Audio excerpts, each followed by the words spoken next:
Books for ever میں خوش آمدید۔ ناول عشق دی بازی جس کی رائٹر ہے ریحانہ آفتاب، اس کی یہ سیکنڈ ایپیسوڈ ہے، تو آئیے جلدی سے سٹارٹ کرتے ہیں اس ایپیسوڈ کو بغیر کسی دیر کے۔ محبت کے بنا دنیا کے رنگ پھیکے ہیں۔ دنیا کو وجود میں لایا ہی اس لیے گیا تھا کہ آدم و حوا ایسی زندگی گزاریں جیسی کبھی کسی نے نہ گزاری ہو۔ یہ محبت ہی تھی جو خالق حقیقی نے دنیا بنانے سے کہیں برس قبل اپنے محبوب کو نور کی شکل میں اتار رکھا تھا۔ یہ محبت ہی ہے جو دنیاوی رشتے سے بندھ کر ہمیں وجود کی شکل دیتی ہے۔ یہ محبت ہی ہے جسے فنا نہیں، لیکن ضروری تو نہیں ہر وجود ہی محبت کی تکمیل سے وجود میں آیا ہو۔ کچھ مجھ جیسے بھی تو ہوتے ہیں جو نہ جانے کس لمحے کی گرفت میں آ کر نمو پا جاتے ہیں۔ بس فرق ہے تو اتنا کہ مجھے حلال کا سرٹیفکیٹ ملا ہوا، ایک معتبر حوالہ میری ذات کے ساتھ۔ اگر یہ معتبر حوالہ بھی ساتھ نہ ہوتا تو میں کیا کر لیتی؟ معتبر حوالہ، اس نے نفرت سے سر جھٹکا۔ ملک کے موسٹ پاپولر انکاؤنٹر اسپیشلسٹ کی بیٹی، جس کے ارمانوں، خواہشوں، خوشیوں کی گولیوں سے چھلنی کر دیا گیا تھا، جس کے احساسات و جذبات کو محسوس کیے بنا مٹا دیا گیا تھا، جس کا ہونا نہ ہونا کسی کے لیے کوئی معنی نہیں رکھتا تھا۔ شاذر شمون کے لینڈ کروزر کی آواز اس تک آئی تھی۔ اسے احساس ہوا تھا کہ شنایا جا رہی ہے، مگر کسی نے اسے بلانے کی زحمت بھی گوارا نہیں کی تھی۔ کسی کو اس کی کمی محسوس کب ہوتی تھی؟ خود ترسی کی انتہا کو چھوتی اشال کی آنکھیں بھیگ رہی تھی۔ خبر تھی روتی دھوتی شکل والی یہاں بیٹھی جھولا جھولتی ٹسوے بہا رہی ہوگی۔ وہ چھت پہ اپنے مخصوص جھولے پہ جھولتی رونے کا اہم فریضہ انجام دے رہی تھی۔ اس اچانک آواز پہ وہ بری طرح ڈر گئی۔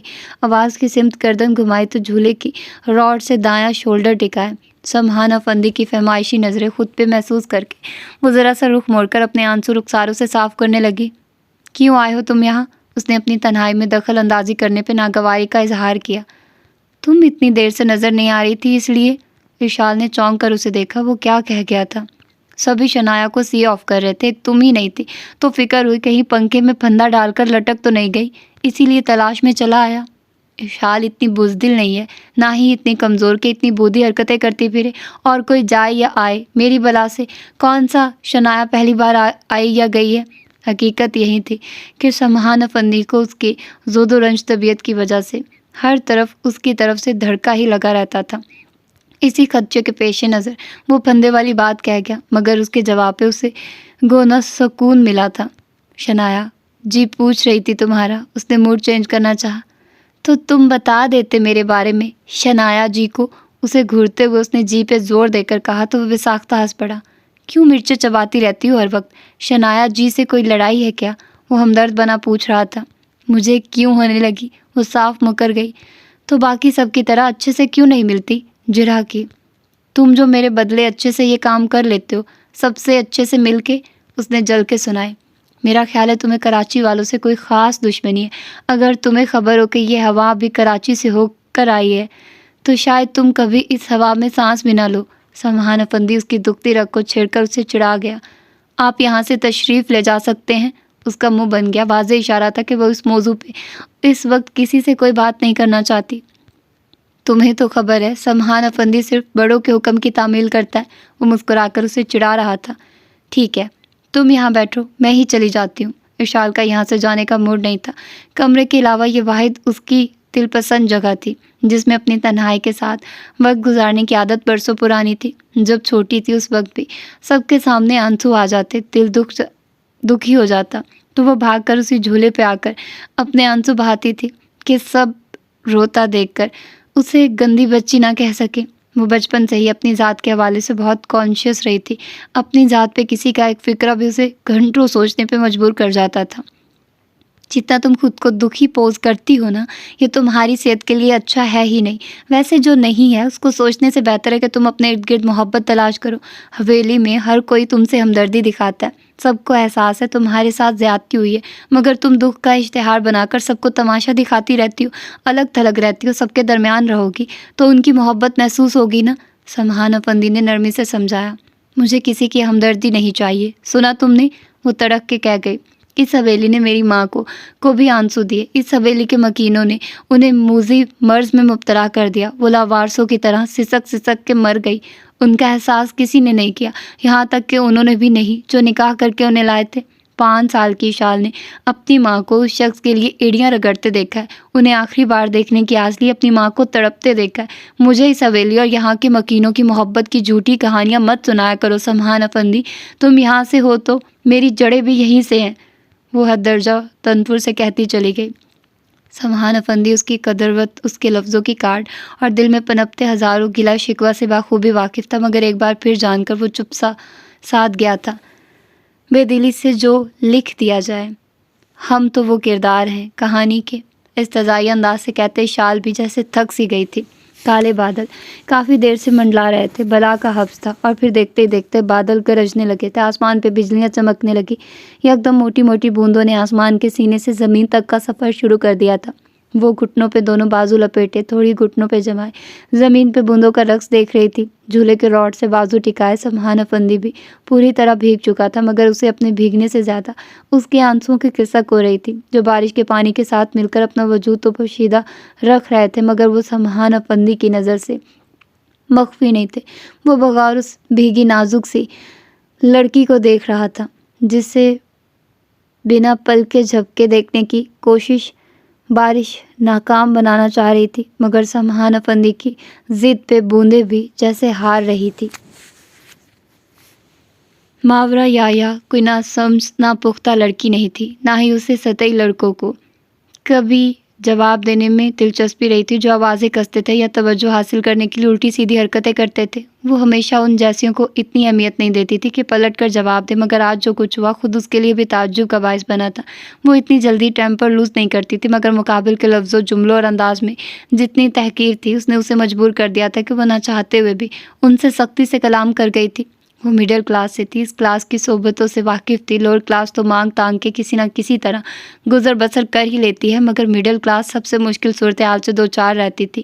عزت نفس انہیں کسی کے آگے ہاتھ پھیلانے نہیں دیتی، تن ڈھانپنے کو کپڑے، پیر ننگے، پیر ڈھانپے تو سر، لیکن پھر بھی یہ عظیم کلاس سب سے زیادہ ہنرمند اور تعلیم یافتہ لوگوں کو جنم دے رہی تھی۔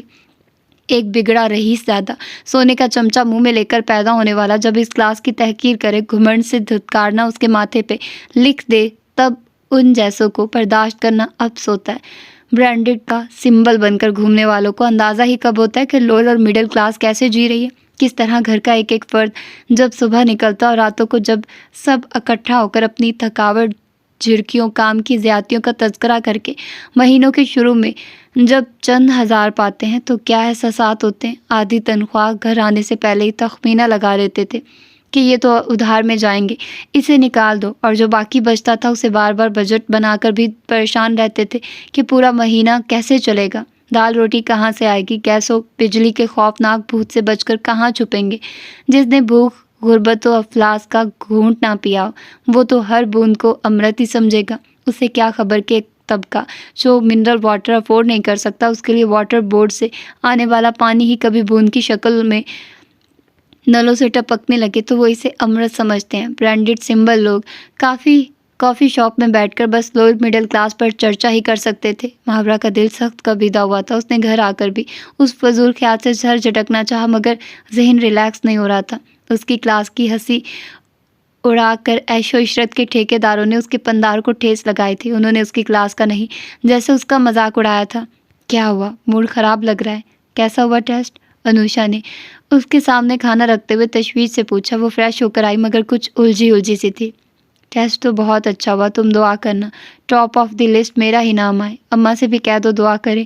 جانے کی اس کے منہ سے بے ساختہ نکل گیا، شاید ایشان جہاں کا زام تھا جو لاشعور میں ہلچل مچا گیا تھا۔ دعا تک بات تو ٹھیک ہے، لیکن لسٹ میں نام آ جائے، مگر یہ ٹاپ آف دی لسٹ کی شرط کیوں دعا کے لیے؟ انوشا اس سے 2 سال بڑی تھی، مگر اس بڑائی کے باوجود دونوں میں اچھی دوستی تھی۔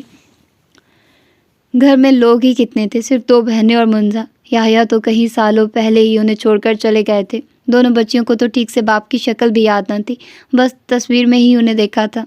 بس ہے نا، اس نے بات آئی گئی کرنا چاہی۔ تمہاری ہر بات کے پیچھے کوئی نہ کوئی وجہ ہوتی ہے، یقیناً اس بات کے پیچھے بھی کوئی معقول وجہ ہوگی، ورنہ تمہیں ٹاپ آف دی لسٹ کی فکر کیوں ستانے لگتی، جو گریجویشن میں ٹاپر رہ چکی ہو؟ کیا بیٹ لگائی ہے کسی نے؟ انوشا بہن ہونے کے ناطے اس کی فطرت سے بہت اچھی طرح واقف بھی تھی، تبھی معاملے کی حقیقت جاننے کے لیے اس نے سوال کیا۔ محاورہ کھانے کی ٹرے سامنے کھینچ چکی تھی، چھوٹا سا نوالا بنا کر اسے چباتے ہوئے اس نے انوشا کی سوالیہ نظریں خود پہ محسوس ہو رہی تھی۔ قدر توقف کے بعد اس نے سارا احوال کہہ سنایا تو انوشا کو بھی سب جان کر افسوس ہوا۔ مجھے اس رئیس زادے کا ذام اور ہماری کلاس کے لیے استعمال ہوئی زبان نہیں بھول رہی، جیسے ہم کیڑے مکوڑے جتنی اہمیت رکھتے ہوں۔ اس کی نظر میں محاورہ کا خون ایک بار پھر کھول اٹھا۔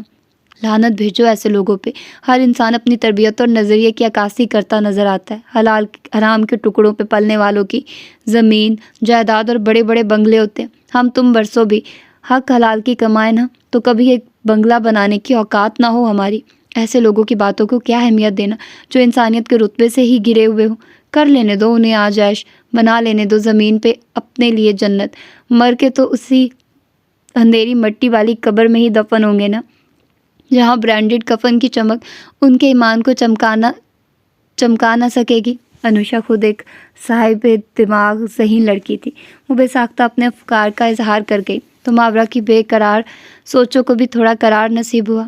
کہہ تو تم ٹھیک رہی ہو، لیکن پلیز دعا کرنا نام ٹاپ پہ میرا ہی ہو۔ اس کا گھمنڈ تو مٹی میں ملے۔ بکواس کر رہا تھا، کوئی مڈل کلاس کی ٹاپر ہی کیوں نہ ہو، مجھ سے آگے نہیں نکل سکے گی۔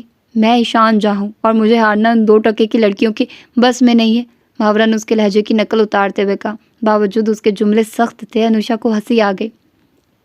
توبہ ہے تمہاری اداکاری پہ بھی، وہ ہنس رہی تھی، اور محاورہ کا بس نہیں چل رہا تھا وہ آج ہی لسٹ چیک کرنے پہنچ جائے۔ تم ٹیسٹ دینے گئی تھی یا لڑکوں سے مکالمہ بازی کرنے؟ اسی لمحے منزا کمرے میں داخل ہوئی۔ غالباً انہوں نے صحیح ان کی تمام باتیں سن لی تھی اور اب سخت تیوروں سے تشویش کرنے آ گئی تھی۔ انوشا کی مسکراہٹ ایک دم سمٹ گئی تھی۔ محاورہ بھی ایک لحظے کو نظر نہ اٹھا سکی تھی۔ میں نے تم لوگوں کی پرورش کرتے ہوئے اس بات کی ہمیشہ تلقین کی ہے کہ تم لوگوں کی گفتگو کا موضوع کبھی کوئی مرد نہ ہو یا ان سے کسی قسم کی بات چیت نہ ہو۔ اس کے باوجود منزا سخت تیوروں سے پوچھ گچھ کر رہی تھی۔ انوشا نے ڈرتے ہوئے محاورہ کی طرف دیکھا کہ وہ شاید کچھ بولے۔ ہمیں آپ کی تربیت کا ایک ایک حرف یاد ہے اماں، اس لیے کبھی ہمارے مرد دوست نہیں رہے، لیکن جب کوئی بلا وجہ آپ کی کلاس کو برا بھلا کہے، مذاق اڑائے تو چپ رہنا مشکل ہوتا ہے۔ محاورہ نے دھیمے سے انہیں صورتحال سے آگاہ کرنا چاہا، مگر منزا کا غصہ برقرار رہا۔ سیاست میں جانے کا ارادہ ہے، لیڈر بننے کا شوق ہے، تم نے کسی کی سوچ بدلنے کا ٹھیکہ لے رکھا ہے، یا تمہاری تقریر پہ وہ تمہاری کلاس کے گن گائے گا؟ منزا طنزیہ لب و لہجے میں سختی سے استفسار کر رہی تھی۔ محاورہ کے پاس کوئی جواب نہ تھا، وہ سر جھکا گئی۔ انوشا نے ڈرتے ہوئے منزا کے چہرے کی طرف دیکھا۔ اتنا غصہ انہیں ان غیر معمولی باتوں پہ ہی آتا تھا جو ان کی نظر میں غلط تھی۔ دونوں بچیوں کی تربیت بھی انہوں نے انہی خطوط پر کی تھی، تبھی تو تعلیمی اداروں، گلی محلوں میں انہوں نے کبھی بھی کسی کو اہمیت نہیں دی تھی۔ لیکن آج جانے کیسے محاورہ اسے چوک ہو گئی تھی، جس پہ منزا ابھی برہم ہو گئی۔ آئندہ سے اگر تم نے یہ روش اختیار کی تو پڑھنے کا خیال دل سے نکال کر گھر بیٹھ جانا، کیونکہ پڑھائی کی آڑ میں لڑکوں سے بات چیت اور مقابلے بازی کی اجازت میں نہیں دے سکتی۔ آئندہ سے خیال رکھنا۔ منزا بھڑک کر اپنی بات مکمل کر کے جا چکی تھی۔ انوشا نے محاورہ کے چہرے کی طرف دیکھا۔ اس کے چہرے پہ سرخی سی دوڑ گئی تھی، جو اس بات کی دلیل تھی کہ منزا کے غصے اور دکھی ہونے پہ وہ ملول ہو گئی تھی۔ جی بابا جان، بخت آپریشن میں مصروف ہے، تبھی ان کا نمبر بن جا رہا ہے۔ چودھری بخت اپنے روم میں لیب کوٹ کے ساتھ ماسک فیس سے ہٹاتے ہوئے داخل ہوئے تو دیا مستدی سے سیل فون کان سے لگائے محو گفتگو تھی۔ ان کی پشت دروازے کی طرف تھی۔ بخت اپنے روم سے ملحق واش روم بیسن کی رخ کر چکے تھے۔ بہتر بابا جان، جی بہت شکریہ، شاہ کا احسان ہے، بہت طویل سفر ہے، بہتر ہوتا کہ ہوائی۔ وہ سمجھ رہے تھے کسی معمول کے پیشنٹ کی کال پہ دیا بزی ہے، مگر ان کے منہ سے بابا جان سن کر وہ چونک گئے۔ دیا کی ادھوری بات رہ گئی تھی۔ چودھری بخت نے ہاتھ تیزی سے واش کرتے گردن موڑ کر دیا کے چہرے کی طرف دیکھا۔ غالباً دوسری طرف سے کچھ سخت کہا گیا تھا، تبھی دیا گڑبڑا سی گئی۔ جی بابا جان، بہتر نہیں، اکیلی تو ہوائی سفر نہیں کرتی شنایا، آپ تسلی رکھیے۔ دیا شدومت سے اب صفائی دے رہی تھی۔ چودھری بخت اپنی چیئر پہ بیٹھتے ہوئے ٹیشو باکس سے کہیں ٹیشو نکال کر ہاتھ خشک کرنے لگے۔ لیجیے بابا جان، بخت آ گئے، ان سے بات کر لیجیے، دیا نے جلدی سے کہہ کر فون بے ساختہ بخت کی طرف بڑھایا۔ السلام علیکم بابا جان، کیسے مزاج ہیں؟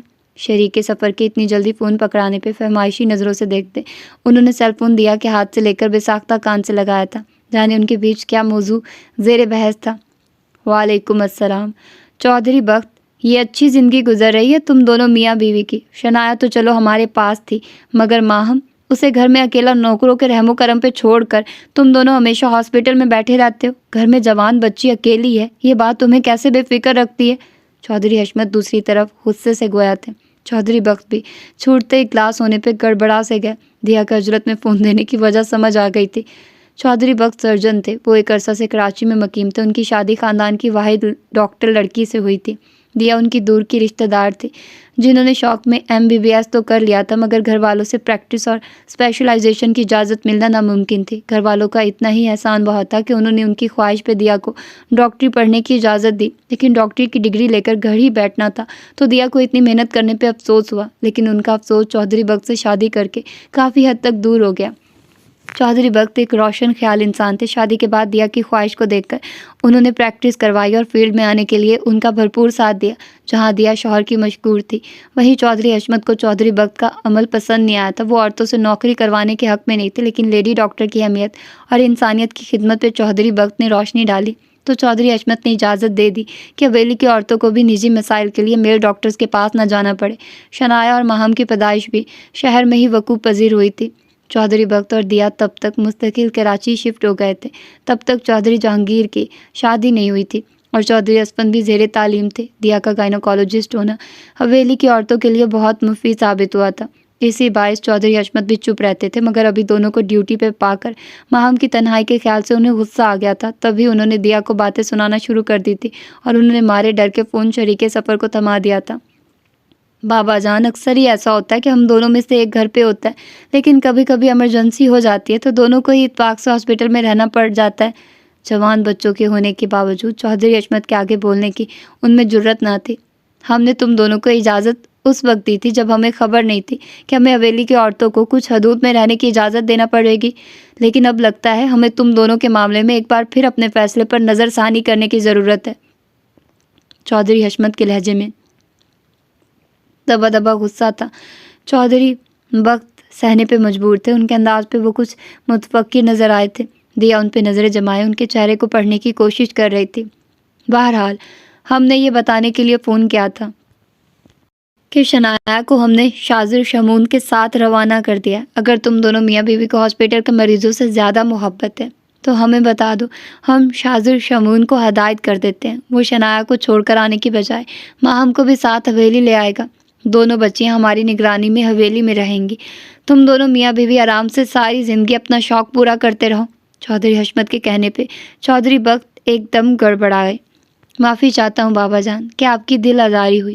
بچی ہمارے پاس رہیں یا حویلی میں ہمارے لیے ایک ہی بات ہے، لیکن بس بچیوں کی تعلیم کا مسئلہ ہے. آپ فکر نہ کریں، ہماری پوری کوشش ہوگی ہم آئندہ آپ کو شکایت کا موقع نہ دیں. دل پہ فرض آپ کا حکم سر آنکھوں پہ. چودھری بخت بہت عاجزی سے گویا ہوئے. وہ ان کی غیر موجودگی میں بھی ان کا حکم بجا لانے کی حتی الامکان کوشش کرتے تھے، مگر پروفیشن ایسا تھا تو کبھی کبھی یہ صورتحال ہو جاتی تھی. ورنہ دونوں اپنی ٹائمنگ اس طرح سیٹ کرتے تھے کہ کوئی ایک تو گھر پہ ہو. جب کبھی ایمرجنسی میں ایسی صورتحال ہو جاتی تھی تب بھی وہ گھر سے لاپرواہ نہیں ہوتے تھے، بچیوں سے رابطے میں رہتے تھے. ان کے انداز پہ چودھری حشمت کچھ نرم ہوئے تھے. ٹھیک ہے، خیال رکھنا بچیوں اور بہو کا. اللہ حافظ. جی آپ بھی اپنا خیال رکھیے گا. بی جان کو سلام کہیے گا. اللہ حافظ. چودھری بخت نے بھی الوداعی کلمات ادا کرتے کال ڈسکنیکٹ کر دی. کیا کہہ رہے تھے بابا جان؟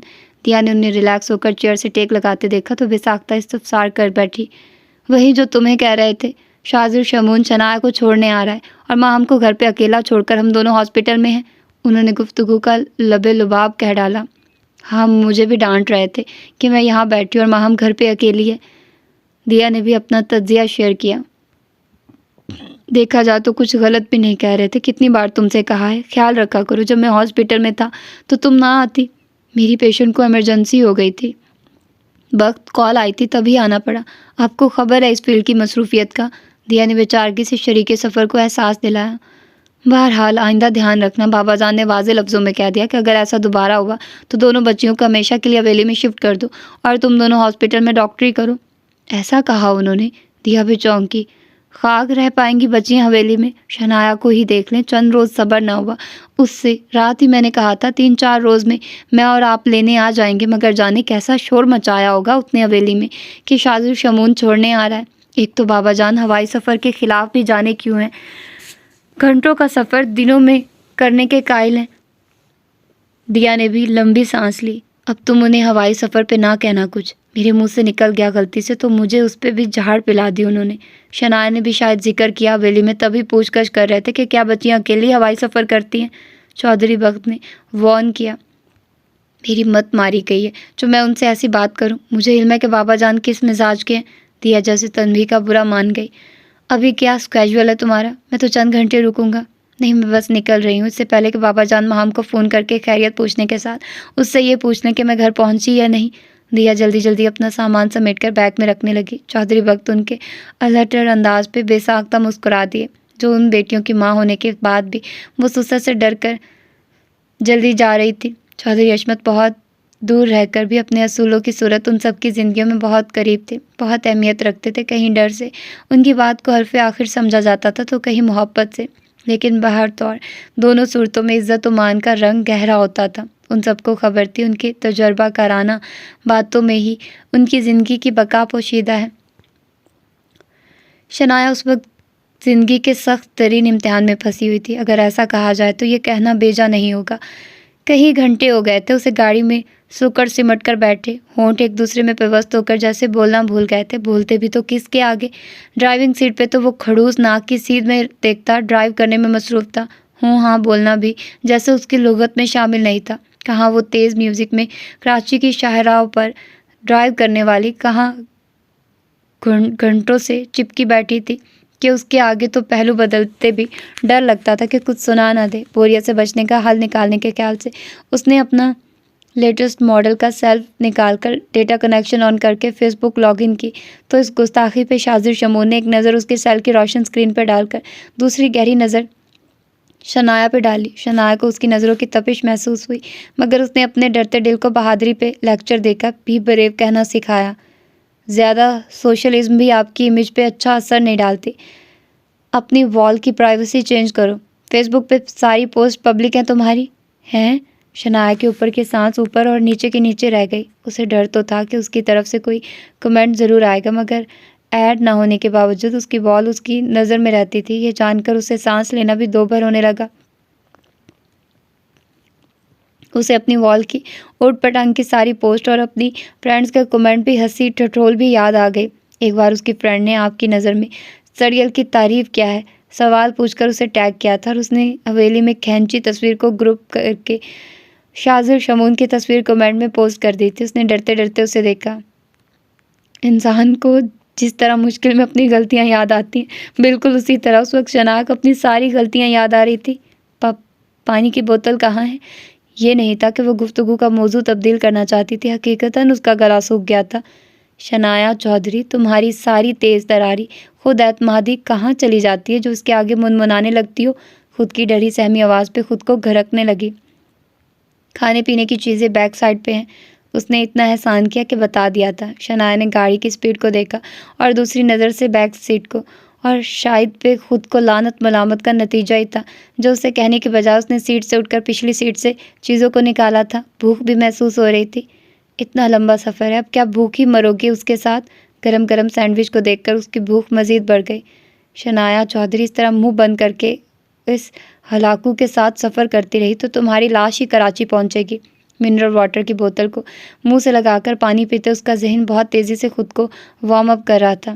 یہ کون سا طریقہ ہے پانی پینے کا؟ پیچھے دیکھو، دی جان نے ڈسپوزیبل گلاس بھی رکھوایا ہوگا۔ شاذر شمون نے ناگواری سے اس کے لبوں سے لگی بوتل کو دیکھا۔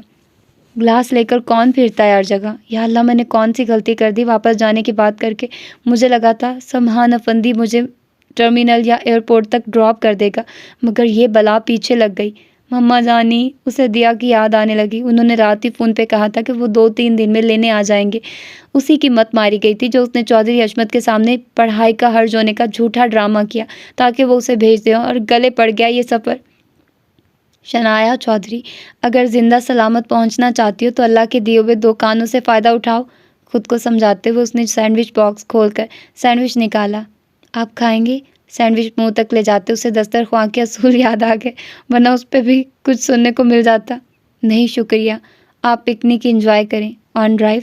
وہیں جلا سڑا جواب آیا تھا۔ ایک نظر اس پہ ڈال کر شاذر شمون نے نگاہیں دوبارہ ونڈ اسکرین پہ جما دی تھی۔ جانے میٹھا بولتے ہوئے یہ شخص کیسا دکھتا ہوگا۔ سینڈوچ کی بائٹ لیتے شنایا نے دزدیدہ نظروں سے اسے دیکھا۔ گرے شلوار سوٹ میں ہم رنگ چادر بازو سے لپیٹے وہ شاندار لگ رہا تھا۔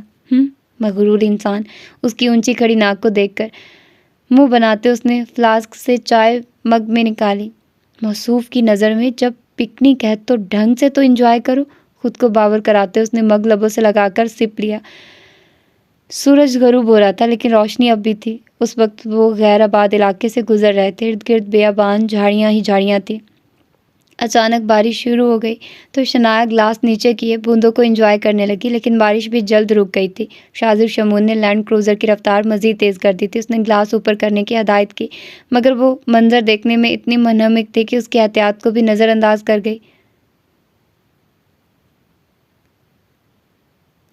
سینڈوچ اور چائے انجوائے کر کے وہ تازہ دم ہو گئی تھی۔ سورج غروب ہونے کا بڑا دلکش منظر تھا۔ نکھرے نکھرے درختوں کے بیچ زرد سورج دیکھ کر اسے اپنے سیل فون کی گیلری میں قید کر لینے کی خواہش اتنی شدید تھی کہ وہ بھول گئی کہ وہ کہاں اور کس کے ساتھ ہے۔ روکو روکو گاڑی روکو جلدی سے، وہ خوشی سے چلاتے اپنی طرف کا لاک چلتی تیز رفتار گاڑی میں کھولتی اسے ایک پل کو حیران کر گئی تھی۔ روکو، وہ اس بری طرح چلائی کہ شاذر شمون کا پیر بے ساختہ بریک پہ جا پڑا۔ اگلے لمحے اس نے گاڑی کے خانوں سے اپنی لوڈڈ پسٹل کی طرف ہاتھ بڑھایا۔ وہ جب تک پسٹل نکال کر پوزیشن لیتا اس سے پہلے شنایا اپنی طرف کا دروازہ کھول کر دوڑی، اور پھر کچھ وقت کے بعد شاہ ایک زوردار چیخ مار کر شنایا ٹیلے سے گر پڑی تھی۔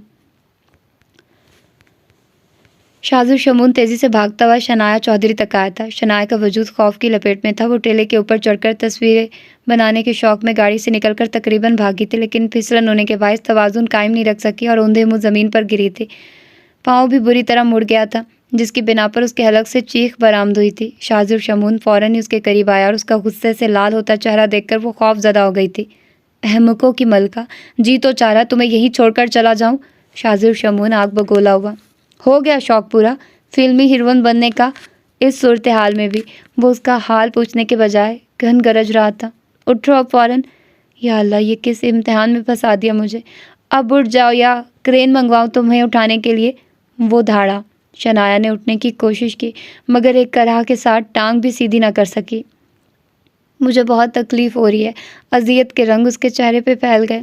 شاذر شمون پنجوں کے بل بیٹھ کر اسے دیکھنے لگا۔ نازک سی سینڈل گرتے ہوئے پیروں سے نکل کر گئی تھی۔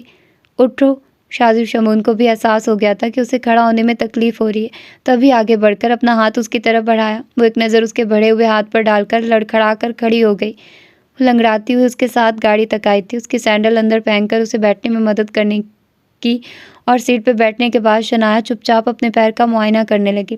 کھٹ سے دروازہ بند کر کے وہ ڈرائیونگ سیٹ پہ آ گیا تھا۔ چلے، مجھے بہت درد ہو رہا ہے، اس نے روحان سے لہجے میں کہا۔ اس جیسی نازک مزاج جو چھینک آن جانے پہ پورا گھر سر پہ اٹھا لیتی تھی، اور یہاں تو پیر مڑنے کی بات تھی۔ محترمہ، نہ ہی کوئی اتنی سیریس چوٹ ہے اور نہ ہی میں ایسے چونچلے اٹھانے کے موڈ میں ہوں۔ ایسی حرکتیں کرنے سے پہلے سوچنا چاہیے تھا۔ جا رہی ہو نا گھر، آرام سے بیڈ ریسٹ لینا، 15 دن ٹریٹمنٹ کرواتی رہنا۔ شاذر شمون کے صفا چٹ انکار نے اس کی آنکھوں میں آنسو بھر دیے۔ اسے درد ہو رہا تھا اور وہ بھگو کے جوتے مار رہا تھا۔ یہ پکڑو فرسٹ ایڈ باکس، زخم صاف کر کے کچھ لگا لو۔ ڈاکٹری فضاؤں میں پلی بڑھی ہو، تھوڑی سی نرسنگ تو آتی ہی ہوگی۔ جانے کون سے کھانے سے فرسٹ ایڈ کا چھوٹا باکس نکال کر اس کی گود میں رکھا تھا۔ شنایا کو کچھ تقویت ملی، ورنہ تو کچھ بعید نہ تھا کہ کیا ہو جاتا۔ کھڑوس سڑیل چاہتا ہے میری لاش کو ڈراپ کرے کراچی تاکہ آئندہ نوبت ہی نہ آئے، وہ سوچ کے رہ گئی۔ برائی اتنی جلدی ختم نہیں ہوتی، اسے شاید سوچ پڑھ لینے پہ بھی عبور حاصل تھا۔ شنایا نے بری طرح چونک کر اسے دیکھا۔ وہ ایک بار پھر گاڑی فل سپیڈ سے دوڑا رہا تھا۔ اس نے اب کے بار تاثرات ہی رکھنے کا پلان کیا، مبادا وہ اپنے بارے میں اس کے خیالات نہ جان لے۔ وہ خاموشی سے آ کر اپنی جگہ پہ لیٹ گئی تھی۔ آنسو ان کی آنکھوں میں تیر رہے تھے۔ سب کچھ کبھی کبھی اس طرح سامنے آ جاتا تھا کہ انہیں خود کو سنبھالنے میں گھنٹوں لگ جاتے تھے۔ ملال کا موسم کچھ اس طرح چھا جاتا تھا کہ وہ پہروں بلائی بلائی پھرتی تھی۔ 2 بیٹیوں کو اکیلا پالنا آسان نہیں تھا۔ یا چھوٹی چھوٹی بچیوں کو چھوڑ کر چلے گئے تھے۔ شادی کے چند سال کی رفاقت کے بعد ہی 2 بچیوں کی ذمہ داری منزا پر آ پڑی تھی۔ بیوگی کی چادر اوڑھ کر منزا نے ذمہ داری کو خوش اسلوبی سے نبھانا چاہا تھا۔ اس زمن میں وہ کافی حد تک کامیاب بھی رہی تھی۔ دونوں بیٹیاں ان کے انتھک محنت کی قدردان تھیں، تبھی تو وہ ان کے پڑھائے ہوئے ہر سبق کو حفظ کر لیتی تھی۔ ان کی پوری کوشش ہوتی کہ وہ کبھی منزا کو اپنے عمل سے دکھی نہ کرے۔ وہ اپنی ماں کو تکلیف پہنچانے کا سوچ بھی نہیں سکتی تھی، مگر ماورا سے یہ غلطی ہو گئی تھی۔ منزا انہیں ہمیشہ اپنے پروں میں چھپا کر رکھتی تھی تاکہ کبھی ان پہ کسی کی میلی نگاہ نہ پڑے۔ 2 جوان بیٹیوں کی ماں ہونا آسان کب تھا، مگر تعلیم و تربیت کے لیے انہیں زمانے کے ہم قدم ہونا ہی پڑتا تھا۔ وہ مخلوط تعلیمی نظام کے سخت خلاف تھی، جہاں پڑھائی سے زیادہ دوستی پروان چڑھتی تھی۔ انوشا نے گریجویشن کرنے کے بعد تعلیم کو خیر بات کہہ دیا تھا، مگر ماورا کو MBA کی ڈگری کا جنون تھا۔ منزا نے یہاں بھی چاہا تھا وہ وومن یونیورسٹی سے MBA کر رہے، مگر پرائیویٹ وومن یونیورسٹی کی فیس اتنی زیادہ تھی کہ وہ وہاں داخلے کا تصور بھی نہیں کر سکتی تھی۔ نتیجتاً انہوں نے مخلوط یونیورسٹی میں تعلیم کی اجازت دے دی، اور اب انہیں لگ رہا تھا کہ انہوں نے اجازت دے کر غلطی کر دی ہے۔ انہیں اپنے پیروں پہ دباؤ محسوس ہوا۔ بنا دیکھے بھی وہ لمس سے ہی پہچان گئی کہ ماورا کے ہاتھ ہے۔ انہوں نے غیر محسوس طریقے سے آنسو صاف کیے۔ جانے کیا دکھ تھا جو اندر ہی اندر انہیں کھایا جا رہا تھا، اور آنکھ سے آنسو کی صورت بہتا رہتا تھا۔ کتنی ہی بار دونوں نے پوچھا تھا، مگر وہ ٹال جاتی تھی کہ ماضی کی یادیں آنسو بہانے پہ مجبور کر دیتی ہیں۔ دونوں کو بخوبی احساس تھا منزا کو شریک سفر سے بہت محبت تھی۔ اکثر وہ ان کی تصویر لے کر انہیں آنسو بہاتے دیکھ چکی تھی۔ پوری جوانی بیوگی میں کاٹ کر وہ اکثر اپنی تنہائی پہ آپ دیدہ ہو جاتی تھی۔ اماں مجھے معاف کر دیں پلیز، وہ انہیں آنسو خوش کرتے دیکھ چکی تھی۔ مزید دل گرفتہ ہوئی۔ اس کی نظر میں اپنی ماں کی بہت عزت تھی۔ میں آپ سے وعدہ کرتی ہوں اب کبھی شکایت کا موقع نہیں ملے گا آپ کو۔ میں آپ کی دل آزاری کرنے کا سوچ بھی نہیں سکتی، وہ لجاجت سے کہتی انہیں منا رہی تھی۔ منزا نے اپنے پیر سمیٹ لیے تھے۔ انہوں نے بیٹیوں کو بہت محبت سے پالا تھا۔ خدمت کرواتے ہوئے بھی انہیں اچھا نہیں لگتا تھا کہ ان کی بیٹیاں ان کے پیر تک دبائیں۔ اماں پلیز، ان کی خاموشی ظاہر کر رہی تھی کہ وہ ابھی تک ناراض ہے۔ ماورا کا دل گداز ہو گیا، اسے یہاں تک لے آیا تھا۔ منزا کو خاموشی سے رخ موڑے دیکھ کر لہجہ گلوگیر ہو گیا۔ ہاں پہلے غلطی کرو اور پھر چھوٹی بچی کی طرح رونا شروع کر دو۔ پتہ ہے نا ماں کتنی ہی ناراض کیوں نہ ہو، آنسو دیکھ کر مان جائے گی۔ اس کی آواز میں نمی محسوس کر کے منزا نے رخ اس کی طرف کر کے ہاتھ بڑھا کر اسے اپنے سینے سے لگا لیا۔ وہ بھی چھوٹی بچی کی طرح ان سے چمٹ گئی۔ مجھے اپنی بیٹیوں کا پتہ ہے، وہ اعلیٰ کردار کی ہیں، مگر جانو مجھے دنیا کے مردوں کا بھی پتہ ہے۔ تم لوگ بہت معصوم ہو۔ میں نہیں چاہتی میری بیٹیوں کے دامن کو بھی آگ لگے، اور یہ آگ تعمر ان کے وجود کو دھیرے دھیرے جھلساتی رہے، تمہارا جسم خاکستر ہوتا رہے۔ سلگتے دل کی تپش کبھی وجود کو ٹھنڈا نہیں ہونے دیتی بیٹا، اسے سینے سے چمٹائے وہ سمجھا رہی تھی۔ انوشا نے چپکے سے جھانک کر اندر دیکھا، اور اسے جھانکتے دیکھ کر منزا نے دوسرا بازو بھی پھیلایا۔ وہ بھی مسکراتی ہوئی ان کی دوسری طرف آ کر لپٹ گئی تھی۔